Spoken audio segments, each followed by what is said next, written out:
యుగ యుగాల దేవుడు శ్రీ పానకాల రాయుడు, మంగళగిరి కొండ మీద కొలువైన నరసింహుడు. ప్రసిద్ధ వైష్ణవ పుణ్యక్షేత్రాలలో ఈ మంగళగిరి ఓ మహా పుణ్యక్షేత్రం.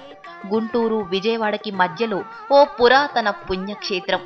శ్రీ పానకాల స్వామి కొలువై ఉన్న ఈ కొండ ఆకృతి మోకరిల్లిన ఏనుగు ఆకారంలో ఉంటుంది.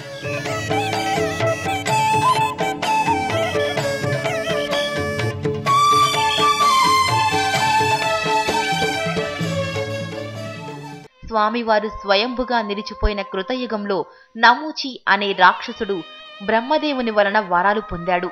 ఎవరి వలనైనా గాని ఎటువంటి శస్త్ర అస్త్రములు చేగాని మరణము పొందకుండా ఉండేలా కోరుకున్నాడు. ఆ తరువాత గర్వంతో కన్ను మిన్ను కానక సర్వలోకాల పాలకుల్ని హింసించడంతో వారంతా వెళ్లి విష్ణుమూర్తితో మొరపెట్టుకున్నారు. ఆ పరంధాముడు చూస్తూ ఊరుకుంటాడా? నేనున్నాను, భయపడకండి అని స్వామి అభయమిచ్చారు.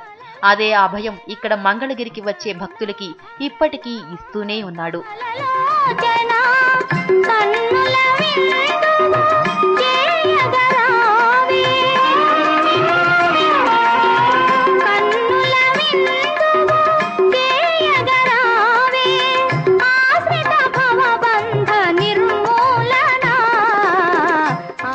దేవతలకి రాక్షసులకి యుద్ధం మొదలైంది.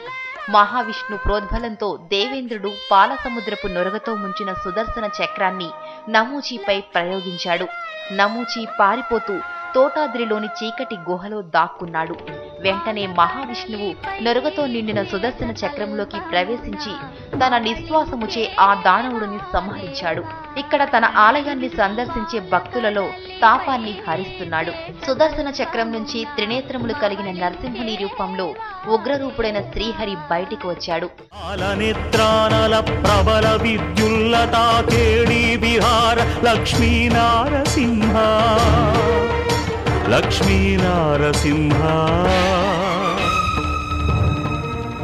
ఆయనను శాంతింపచేయడానికి శివుడు, బ్రహ్మ, నారదాది దేవతలు సాష్టాంగపడి ప్రార్థించిన అనంతరం నృసింహస్వామి దేవతలకి ఆదేశించి తెప్పించిన అమృతం తాగి శాంతించాడు. అలా స్వామివారికి కృతయుగంలో అమృతం, త్రేతాయుగంలో ఆవు నెయ్యి, ద్వాపర యుగంలో ఆవు పాలు, ఈ కలియుగంలో బెల్లపు పానకాన్ని నైవేద్యంగా సమర్పించి శాంతింపచేయడం జరుగుతుంది. ఇక్కడ స్వామి పానకం కొంత తాగి కొంత ప్రసాదంగా అనుగ్రహించడం మనం చూడొచ్చు.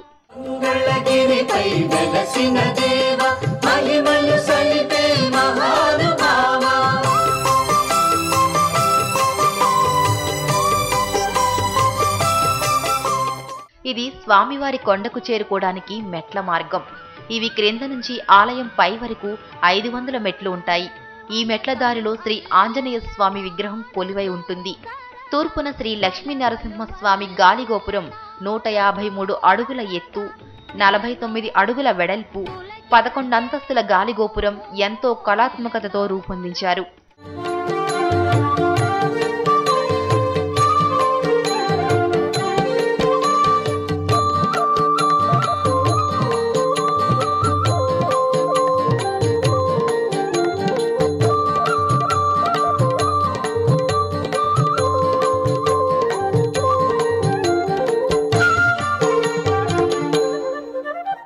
ఇది ఉత్తరాన గాలిగోపురం.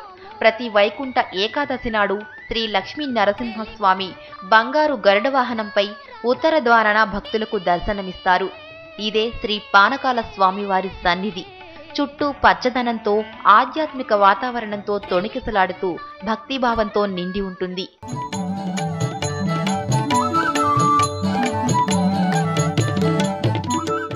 ఇది స్వామివారి ముఖమండపము. ఎంతో కళాకృతితో ఉంటుంది. ఇది స్వామివారి గర్భగుడి. ఇది దేవతల గుహ. రోజూ దేవతలు కృష్ణానదిలో స్నానమాచరించి ఈ గుహ గుండా స్వామివారిని దర్శిస్తారని ప్రతీతి. ప్రతినిత్యం భక్తులు తెచ్చిన పానకంలో సగం తాగి మిగిలిన సగాన్ని మనకు అనుగ్రహించడం జరుగుతుంది. కృతయుగంలో తోతాద్రిగా, త్రేతాయుగంలో స్తుతాద్రుడిగా, ద్వాపర యుగంలో ముఖ్యాద్రుడిగాను, ఈ కలియుగంలో మంగళాద్రుడిగాను వెలుగొందుతూ ప్రసిద్ధ నృసింహక్షేత్రమై భక్తుల మనోభీష్టాలను నెరవేర్చుతున్న దివ్య ధామమే మంగళగిరి.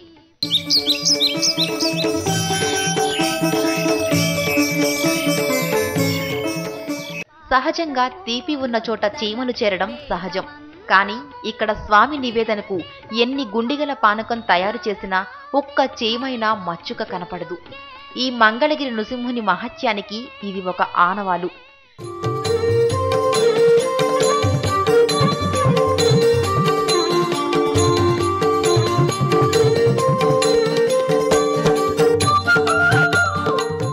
ఇది శ్రీ గంగా భ్రమరాంబ మల్లేశ్వర స్వామి వారి దేవాలయం. ఈ ఆలయం శ్రీ పానకాల స్వామి ఎగువ సన్నిధి ఆలయంకు వెళ్లే దారిలో ఉంది. ఈ ఆలయం ద్వాపర యుగాంతంలో పాండవులు వనవాసం చేసేటప్పుడు ధర్మరాజుల వారిచే ప్రతిష్ఠించారు. ఇక్కడ ఆశ్వయుజ మాసంలో శరన్నవరాత్రులు అమ్మవారికి అత్యంత వైభవంగా నిర్వహిస్తారు. కార్తీక మాసంలో స్వామివారికి అభిషేకాలు, అర్చనలు, సహస్ర ఘటాభిషేకాలు, లక్ష బిల్వార్చనలు, లక్ష కుంకుమార్చనలు నిర్వహిస్తారు.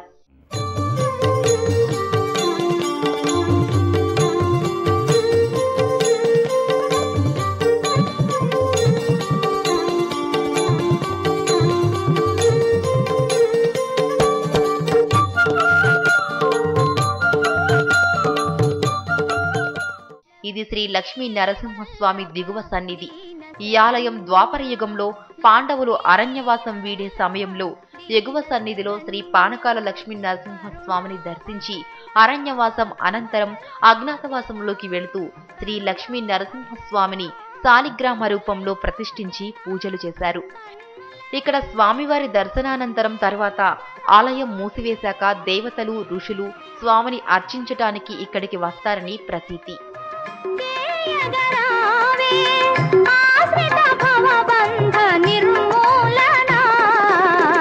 ఆశ్రిత భవబంధ నిర్మూలనా